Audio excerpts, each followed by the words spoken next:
There was a dentist that had passed away. I think Meinig was in, George Meinig, who was one of the original founders of the Endodontic Society, which is the specialty of dentistry that's responsible for creating or implementing root canals. But he was fond of saying that, or maybe it was Hal Huggins that said that there's no other area in your body where the professionals actually keep a dead piece of tissue. That's the only example. And you know, literature will show that root canals are effective somewhat, and the problem is that, like I say, every root canal eventually fails. It's just a matter of when and how much damage it's going to do to your immune system during the process. So I have many more patients that will take out a bad tooth and just, you know, like you say, you have a space. You have 4 choices when you have an extraction. You could leave the space and do nothing. A lot of my patients choose that. You know, they're fine with that. But the complications of that is that it will change the structure of your other teeth. Sometimes, not so much. You know, if you're done growing, stuff will shift, but very little. Okay. 2 is I can make something that clips in and out. But those materials, you know, we've got only 2 choices of materials. You can have a conventional chrome cobalt with acrylic, which I don't like, or you can have a material called Flexite or Valplast or something like that, which is just all plastic. But it still collects yeast and plaque and stuff like that. You can have bridge work, but you have to drill the adjacent teeth on either side of the space if you have teeth on either side. And if there's virgin teeth on either side of the space, you don't want to drill those because you're going to ruin them. And then, of course, there's implants, which, you know, are great, but have their issues as well. So there is no, the best dentistry is your own natural tooth. So prevention, flossing, brushing, not using toxic materials in your teeth, and not having bacteria, sugar, and time. When those 3 circles overlap, that's when you break down tooth structure. And of course, some people are actually fooled because, you know, Gatorade, the sports drink, these kids will come into my practice and then all of a sudden they have a bunch of fillings. What happened? They started drinking Gatorade all the time.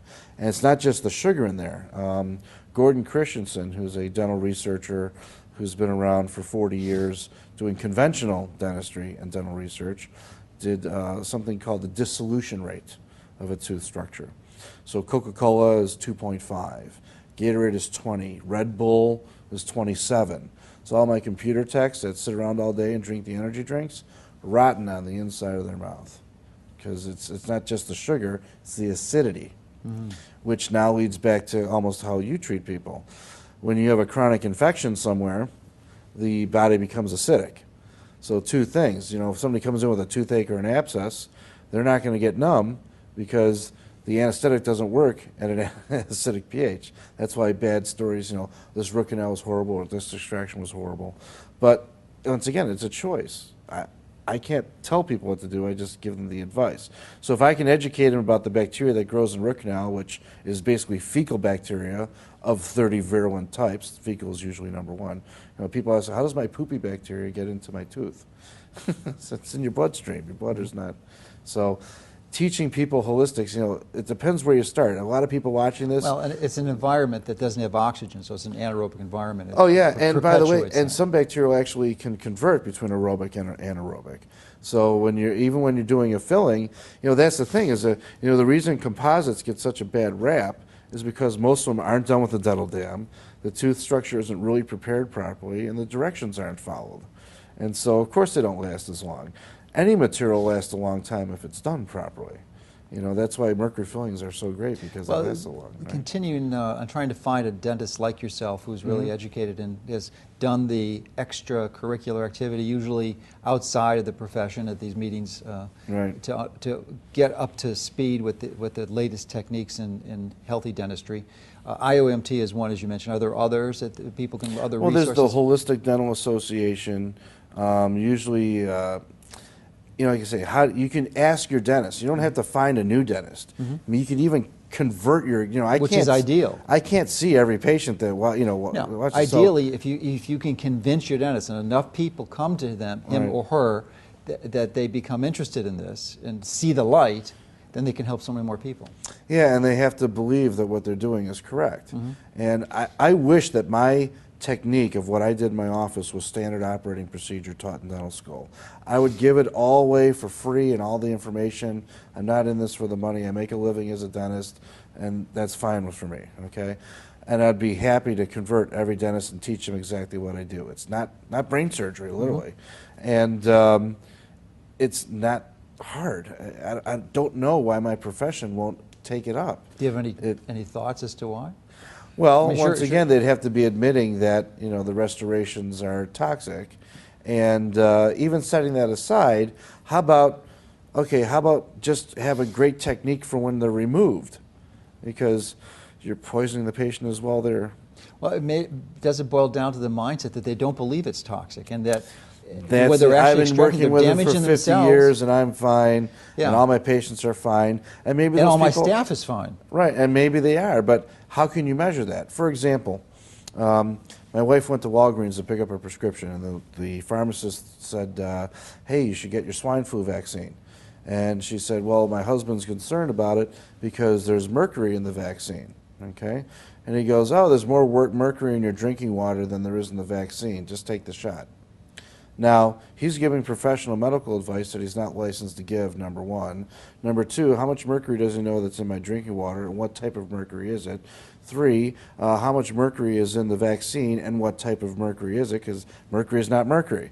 Ethyl mercury is 1,000 times more toxic than elemental mercury. I mean, so it doesn't make a difference. In fact, there's with the vaccine issue with mercury, because it's just as important as well, Dr. Mark Geyer is the PhD researcher. He was also at the UN meeting, and he presents the toxicity for vaccines. Was that the father or the son? Mark and David.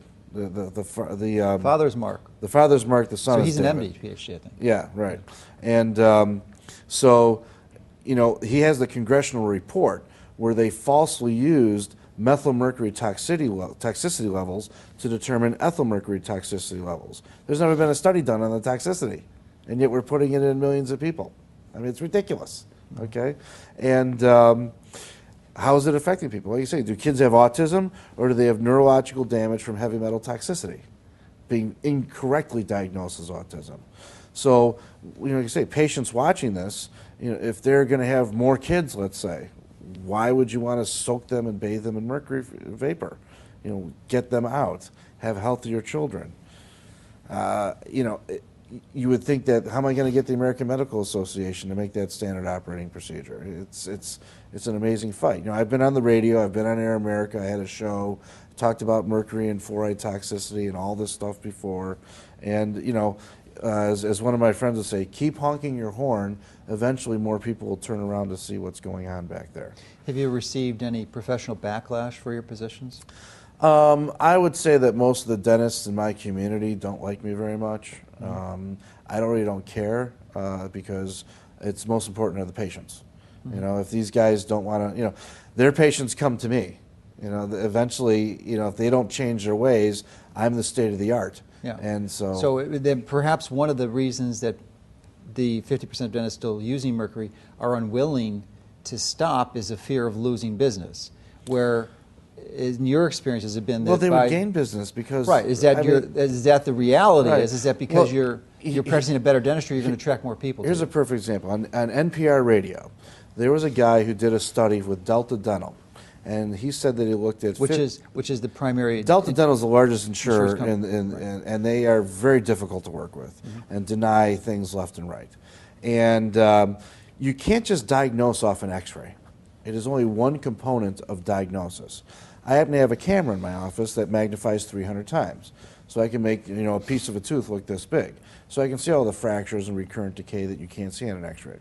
So there's a guy on NPR saying that 90% of the X-rays that he looked at had no decay in them, yet the dentists were removing them. It was part of the propaganda to get people to distrust their dentist and not take their diagnosis. There's a big piece of the dark side working here, okay? I got to tell one story. I'm going to come back to this. There's a chain of dental clinics on the East Coast called Small Smiles. There's about 100 of them, and they're strategically located in very poor Latino and African American neighborhoods, and they see about 2 million kids a year.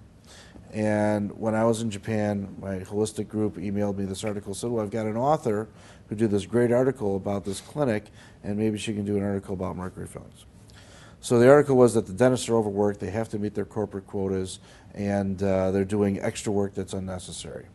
Well, really what's going on there is they're putting mouthful of mercury fillings into welfare, because welfare kids get free mercury fillings. You see, right now the people watching your website are usually people that have the ability to make a choice. They can choose their dentist. They just, if you're on welfare and you're only going to get your free dentistry from this one clinic, and all you're going to get is mercury fillings, and you get no informed consent, you're not really looking for information about mercury fillings, and you're just happy that your kids are getting free health care.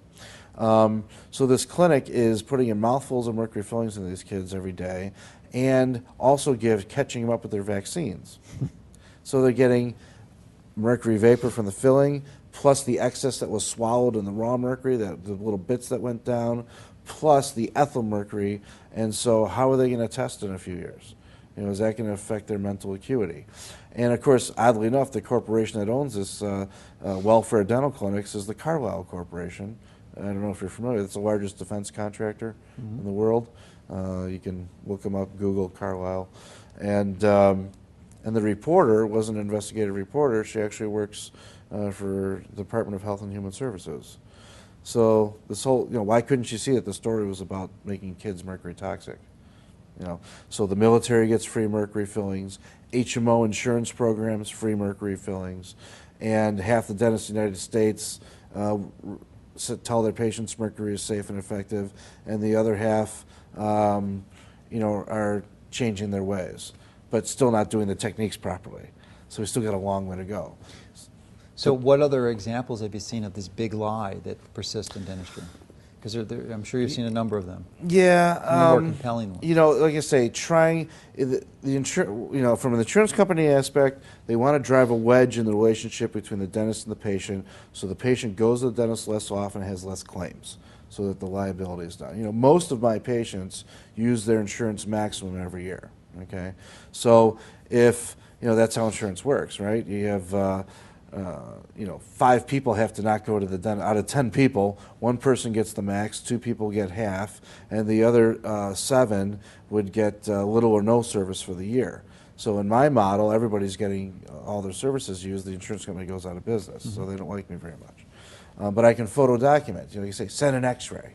Well, an X-ray is only a 2-dimensional representation of a 3-dimensional problem. Have you or any of your colleagues that practice this type of dentistry ever been targeted or singled out by the dental insurance companies for practicing alternative dentistry and then not be reimbursing you for the coverage? The only thing I usually get is that if I put in for a section or several porcelain fillings, or they'll downgrade the code to a mercury filling and just pay based on a mercury filling. So they say, usual and customary fee, my fee is above usual and customary, and they're only responsible for reimbursing for the least expensive, safest alternative. And what percentage of your patients or patients in a general dental practice actually have dental insurance? It has decreased. It used to be about half, now it's about a third. Okay. So 2/3 of my patients don't have insurance. So for most people, it's something that's an out-of-pocket expense. It's an out-of-pocket expense, and let me tell you, some cases are very small and some cases are large. If you want Rolls-Royce dentistry, you can drive a Chevy or a Ford too and be just fine. So it depends what level of service you pick too. But we finance a lot of people in-house. That's the only way it's going to get done. And well, and just for the 2/3 of people who don't have insurance, it may be helpful to understand that this is an investment in their health, and just like they need to make large investments like a car or refrigerator or some major appliance. And you have to maintain. I mean, usually fillings last the longest out of anything you ever own in your lifetime. And if they're done well. The danger of doing the less expensive or more dangerous, it could have far more long-lasting health implications. What is the benefit of doing the cheapest toxic material now, and then the trick is how can I exactly pinpoint that these mercury fillings in your mouth cause this exact problem later on, when it couldn't have been the mercury that you breathe in the air or that you eat or you drink. That's the neat part about the propaganda of it, is it's their fault once again.